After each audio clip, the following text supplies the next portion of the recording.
Hello friends, വളരെ സിമ്പിളായിട്ടുള്ള നമ്മുടെ മധുരക്കിഴങ്ങ് വെച്ചിട്ടുള്ള ഏറ്റവും സിമ്പിളായിട്ടുള്ള ഒരു റെസിപ്പിയാണ് തയ്യാറാക്കിയെടുക്കുന്നത്.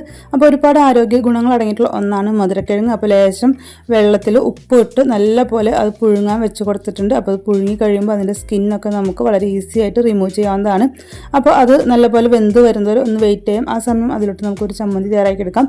ഉള്ളിയോ അല്ലെങ്കിൽ ചെറിയുള്ളിയോ അല്ലെങ്കിൽ സവാളയോ ഇതുപോലെ കട്ട് ചെയ്തിട്ടെടുക്കുക. ആവശ്യത്തിനുള്ള മുളക് പൊടിയും ഉപ്പും ലേശം വെളിച്ചെണ്ണയും ചേർത്ത് നല്ലപോലെ തിരുമ്പിയെടുത്ത് കഴിഞ്ഞാൽ വളരെ എരിവുള്ള സ്വാദിഷ്ടമായിട്ടുള്ള ഉള്ളി ചമ്മന്തി നമുക്ക് തയ്യാറാക്കിയെടുക്കാവുന്നതാണ്. മധുരക്കിഴങ്ങിൽ vitamin A, vitamin C, potassium, fibre തുടങ്ങിയ പോഷകങ്ങൾ അടങ്ങിയിട്ടുണ്ട്. മധുരക്കിഴങ്ങ് രുചികരവും എന്നാൽ കുറഞ്ഞ കലോറിയും ഉയർന്ന നാരുകളുമുള്ള ഭക്ഷണമാണ്. ഇത് കഴിക്കുന്നതിലൂടെ ആരോഗ്യകരമായ ശരീരഭാരം നിലനിർത്താൻ സഹായിക്കുന്നു. മധുരക്കിഴങ്ങിൽ പൊട്ടാസ്യം ധാരാളം അടങ്ങിയിട്ടുണ്ട്. ഇത് രക്തസമ്മർദ്ദം നിയന്ത്രിക്കാനായിട്ട് സഹായിക്കുന്നു. അപ്പോൾ നമ്മുടെ മധുരക്കിഴങ്ങോട് പുഴുങ്ങാൻ വെച്ചത് വെന്തിട്ടൊക്കെ ഉണ്ട്. അപ്പോൾ നമുക്ക് ഇതിൻ്റെ സ്കിന്നൊക്കെ ഇതുപോലെ മാറ്റി കൊടുക്കും. അതുപോലെ നമ്മൾ തയ്യാറാക്കി വെച്ച് നമ്മുടെ ഉള്ളി ചമ്മന്തിയും ഉണ്ട്.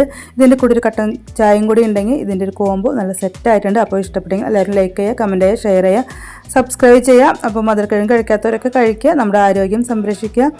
വിറ്റാമിൻ എ അടങ്ങിയതുകൊണ്ട് ആൻറ്റി ഓക്സിഡൻറ്റുകൾ ധാരാളമായിട്ടുള്ളത് കൊണ്ട് നമ്മുടെ ചർമ്മ സംരക്ഷണത്തിന് ഈ ഒരു മധുരക്കിഴങ്ങ് നമ്മളെ ഹെൽപ്പ് ചെയ്യുന്നതായിരിക്കും. ബ്ലഡ് ഷുഗർ നിയന്ത്രിക്കുന്നതിനാൽ പ്രമേഹമുള്ളവർക്ക് വരെ നമ്മുടെ ഈ ഒരു മധുരക്കിഴങ്ങ് കഴിക്കാവുന്നതാണ്. അപ്പോൾ നിങ്ങളും തീർച്ചയായിട്ടും തയ്യാറാക്കി നോക്കാം. ഏറ്റവും സിമ്പിളായിട്ട് തയ്യാറാക്കാവുന്നതും ഏറ്റവും ആരോഗ്യകരമായിട്ടുള്ള ഒരു മധുരക്കിഴങ്ങ് പുഴുങ്ങിയ റെസിപ്പിയാണ് നമ്മൾ തയ്യാറാക്കിയത്. അപ്പോൾ ഇഷ്ടപ്പെട്ടെങ്കിൽ ലൈക്ക് ചെയ്യുക, കമൻറ്റ് ചെയ്യുക, ഷെയർ ചെയ്യുക. ഇതുവരെ കഴിക്കാത്തവർ ഒരു വട്ടമെങ്കിലും ഒന്ന് കഴിച്ചു നോക്കുക. അപ്പോൾ ഇത്രയേ ഉള്ളൂ നമ്മുടെ വീഡിയോ. ഇതുവരെ വീഡിയോ കൊണ്ട് സപ്പോർട്ട് ചെയ്ത് എല്ലാവർക്കും താങ്ക് യു.